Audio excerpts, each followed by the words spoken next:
Fellow Ghanaians, good evening.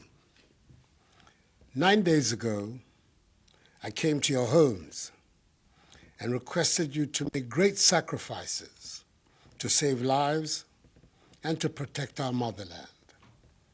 I announced the imposition of strict restrictions to movement and asked the residents of the Greater Accra metropolitan area and Kasoa and the Greater Kumasi metropolitan area and its contiguous districts to stay at home for 2 weeks in order to give us the opportunity to stave off this pandemic. As a result, residents of these two areas had to make significant adjustments to our way of life, with the ultimate goal being to protect permanently our continued existence on this land. They heeded the call, and they have proven so far to each other and indeed to the entire world that being a Ghanaian means we look out for each other. Yes, there are a few who continue to find ways to be recalcitrant, but the greater majority have complied and have done so with calm and dignity.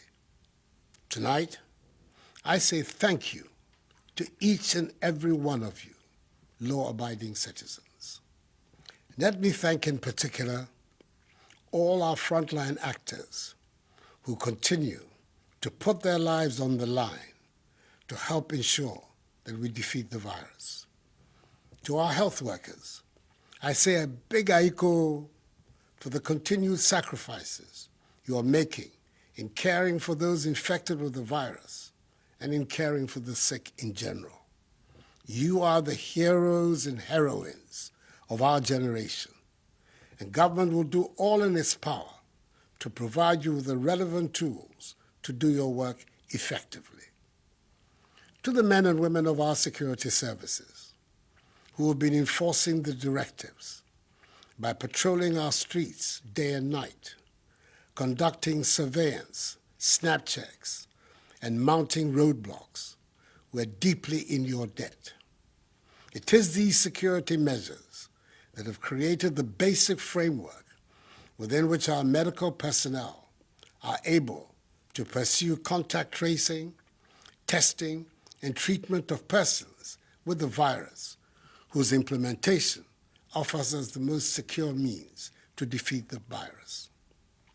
Reports I've received so far indicate that the police, military, and other members of our security services have discharged their mandate with considerable professionalism. Furthermore, working with the Ministry of Local Government and Rural Development, we see personnel of the Ghana Armed Forces involved in the cleanup of our drainage systems and of our markets. In the very few instances where members of our security agencies have employed the use of excessive force against the citizenry in enforcing the restrictions on movement, the Inspector General of Police and the Chief of Defense Staff of the Armed Forces have taken steps to investigate such incidents, and they have given me the assurance that those found culpable will be duly sanctioned. Thus far, the alleged wrongdoers have been withdrawn from the ongoing exercise. To enhance command and control, more senior officers have been deployed at the operational level, and each member of our security services participating in the exercise has been handed an aid memoir highlighting essentially the guidelines for the operation. However, I'm extremely perturbed by the actions of a few unpatriotic persons who are deliberately passing off and circulating old videos of alleged brutality by members of the security agencies, largely of foreign origin, and presenting them as though there were new incidents by Ghanaian security personnel which have occurred during the course of this past week. It is sad, it is unfortunate, and it must end. We should all be in this fight together, and there's nothing to be gained with widespread fabrication and distribution of such videos, whose sole aim is to create discontent and undermine the trust of the population in the men and women of our security services. Who gains from such conduct? Nobody in their right senses. The law enforcement agencies are determined to locate the originators of these antisocial acts. Fellow Ghanaians, as I have said before, all that government is doing is intended to achieve 5 key objectives: limit and stop the importation of the virus, contain its spread, provide adequate care for the sick, limit the impact of the virus on social and economic life, and inspire the expansion of our domestic capability and deepen our self-reliance. As of today, Sunday, 5th April, our current situation is such that we have recorded a total of 214 cases. The Greater Accra region has 189 cases, followed by the Ashanti region with 12, Northern region 10, Upper West region 1, Eastern region 1, and Upper East region 1. The 10 from the Northern region are the West African nationals who entered our country illegally after the closure of the borders. In total, 3 persons have fully recovered from the disease, 49 persons have been discharged from treatment facilities and are being managed from home, and the remaining 155 are responding to treatment. 2 persons are moderately ill, and 5 persons, as I said before, have lost their lives.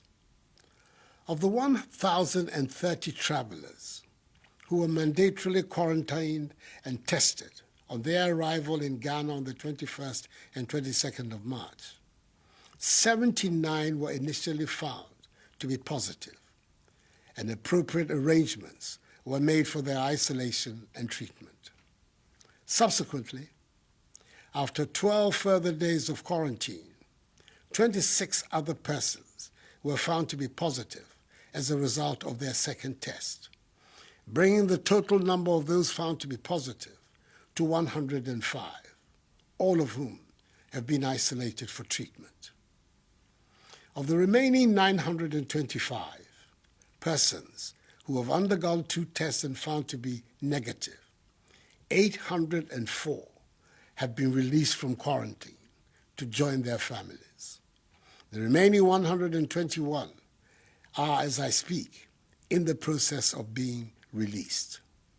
I want to thank all of them and their families and loved ones for their understanding and cooperation with the stringent procedures the government was forced to deploy in the public interest. Efforts also at contact tracing have been ramped up over the course of the past week. Indeed, for every confirmed case of COVID-19, all the contacts have been listed, monitored, and tracked. Additionally, in the home or place of work of a confirmed case, all persons, be they at home or at work, have been tested, whether they had symptoms or not. Within the locality or neighborhood of a confirmed case, the opportunity is also being provided for persons to undergo voluntary testing to ascertain the extent of community spread. We're thus about to enter a critical phase of our fight in the coming week, as the Ghana Health Service is due to receive the results of some 15,384 out of 19,276 persons who have been reached through contact tracing. It is the results of these tests that will determine our future course of action. Government's policy and measures will continue to be driven by the science in this matter. The Ghana Academy of Arts and Sciences and the Center for Scientific and Industrial Research, CSIR, are now partnering government in the struggle. I met with their representatives on Friday and arranged with them a mechanism for the realization of this partnership. The nation and I appreciate their involvement. So in the course of the coming week, a determination will be made as to whether or not to extend the duration of the 2-week restriction on movement and the implementation or otherwise of any more enhanced measures to deal with the virus. I have, however, by executive instrument, extended the closure of our borders for 2 more weeks until further notice. The data tells us that the overwhelming majority of confirmed cases came from travelers or from people who have come into contact with travelers. Fellow Ghanaians, tonight I stand before you to ask for your continued patience, support, vigilance, and adherence to the measures.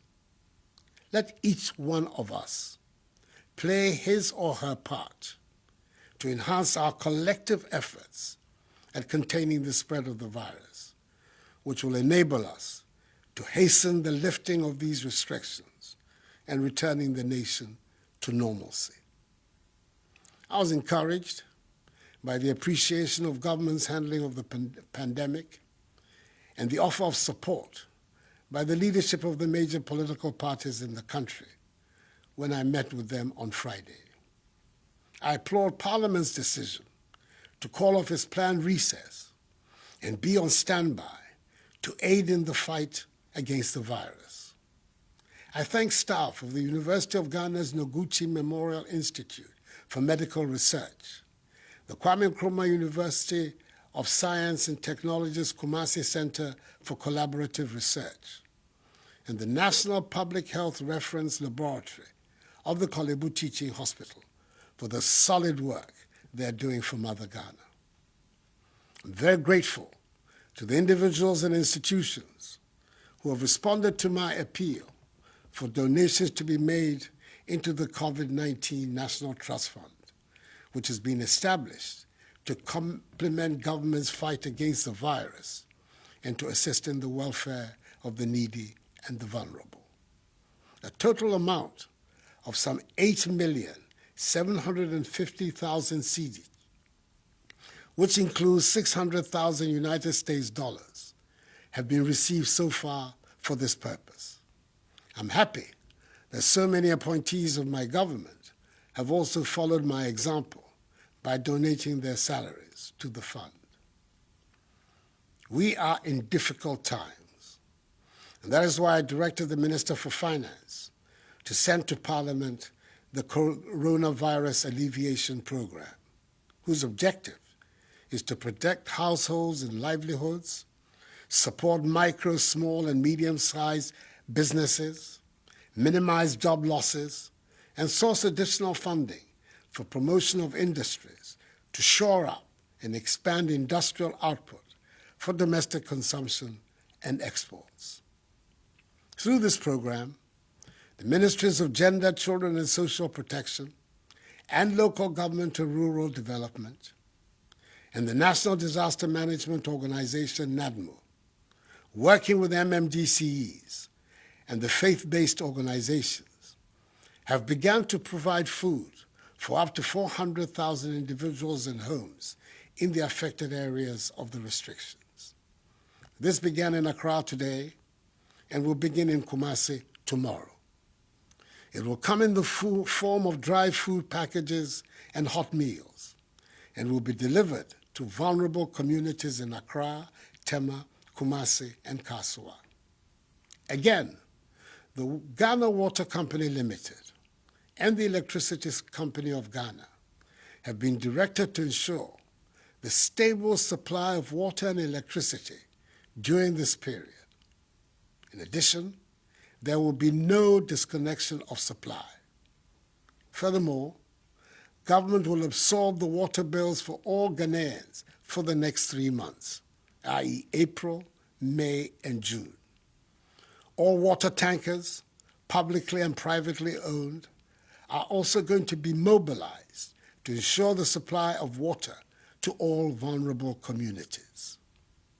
Government in collaboration with the National Board for Small-Scale Industries, business and trade associations, and selected commercial and rural banks, will roll out a soft loan scheme up to a total of 600 million cedis, which will have a 1-year moratorium and 2-year repayment period for micro, small, and medium-scale businesses. Fellow Ghanaians, it is vital that we protect the lives of our frontline health workers who are risking their lives every day to battle this virus. That is why government is placing a high priority on the procurement of personal protective equipment for them. Thus far, 350,000 masks, 558,650 examination gloves, 1,000 reusable goggles, 20,000 coveralls, 7,000 N95 respirators, 500 waterproof gumboots, 2,000 reusable face shields, 2,000 gallons of hand sanitizers, 10,100 milliliter pieces of hand sanitizers, and 500 shoe covers have been sent to the regional health directorates for onward distribution to the district health directorates for use by our health workers in all the districts. That the Minister for Health is ensuring that they reach the health workers. This notwithstanding, government is aware that more needs to be done, especially in the face of the global shortage of PPEs. It is for this reason the government is actively engaged with local manufacturing companies to assist them in the domestic production of PPEs, and I'm encouraged by the response from the Ghanaian private sector. Domestic production of face masks, head covers, surgical scrubs, and gowns will commence from Tuesday. For example, 3,600,000 face masks will be produced domestically with an output of 150,000 per day.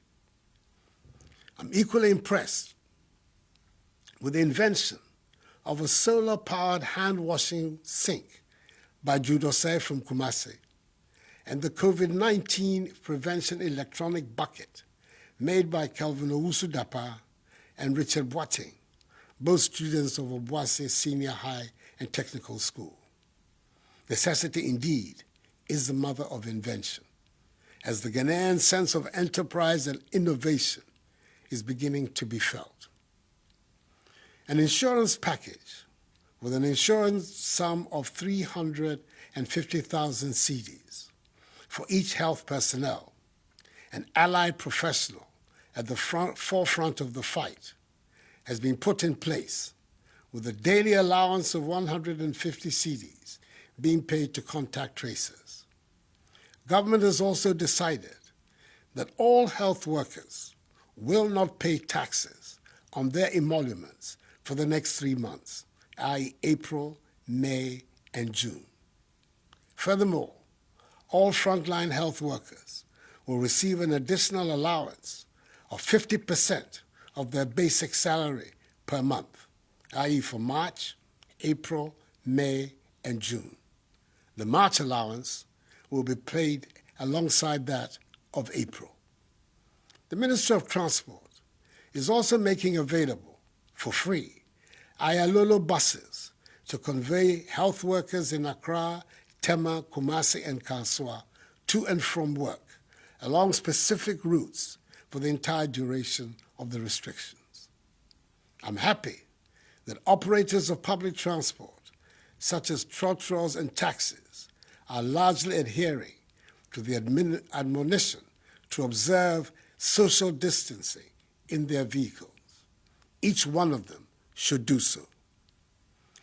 Towards ensuring the cleanliness of our country, especially in the Greater Accra and the Greater Kumasi areas, which are currently the subjects of the restrictions, the Ministry of Sanitation and Water Resources, together with some 400 personnel drawn from the police, military, fire service, and prison service, from Friday, 3rd April to today, Sunday, 5th April, have embarked on desilting our gutters, collection and disposal of garbage from homes, public places, markets, and vehicle terminals. We must ensure that the end of this exercise will lead to a new attitude towards cleanliness in our surroundings. That would be a positive legacy from this crisis. MMDAs outside the areas affected by the restrictions have been directed to emulate this cleanup exercise. As of Saturday, 4th April 2020, markets and lorry terminals in 13 regions have been cleaned and sprayed, with the 3 other regions set to follow in the coming few days.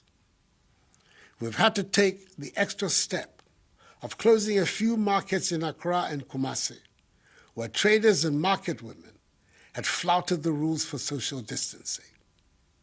Some districts have also embraced the policy of alternate days for alternative products in a bid to decongest the markets and ensure social distancing. I'm fully aware of the disruptions to your lives occasioned by these measures. Your personal movements, way of life, the education of your children, your livelihoods have all been disturbed by this virus. But believe me, the measures are necessary if we are to free ourselves permanently of this pestilence. Fellow Ghanaians, I will continue passionately to appeal to you to observe prescribed social distancing and good personal hygiene to contain community spread. These enhanced hygiene protocols must become a part of our everyday lives. We must not abandon them. And remember that the law enforcement agencies are going to increase their enforcement of the stay-at-home directive. Do not leave your homes other than for the essential stipulated reasons. The cynics question our capacity for the maintenance of discipline in this period and in its aftermath. However, I am confident that we will prove them wrong. Ghanaians always rise up to the occasion, and we will do so again. United, we're going to win this battle. I'm privileged to be speaking to you on a sacred day of the Christian calendar, Palm Sunday, which ushers in the Holy Week to commemorate the passion and sacrifice of Jesus Christ. Let his example unite all of us, Christians, Muslims, all Ghanaians, in our care for each other and in our resolve to overcome this challenge. This too shall pass. Together, let us ensure that the scourge of this virus becomes nothing but a temporary blip on the fortunes of our nation. And we will go on to realize the vision and aspirations of our forebears who envisaged Ghana to be a free, democratic, prosperous nation, the beacon of freedom and justice, the Black Star of Africa, the harbinger of a new black civilization in which the dignity and prosperity of black people everywhere are assured. May God bless us all and our homeland Ghana and make her great and strong. I thank you.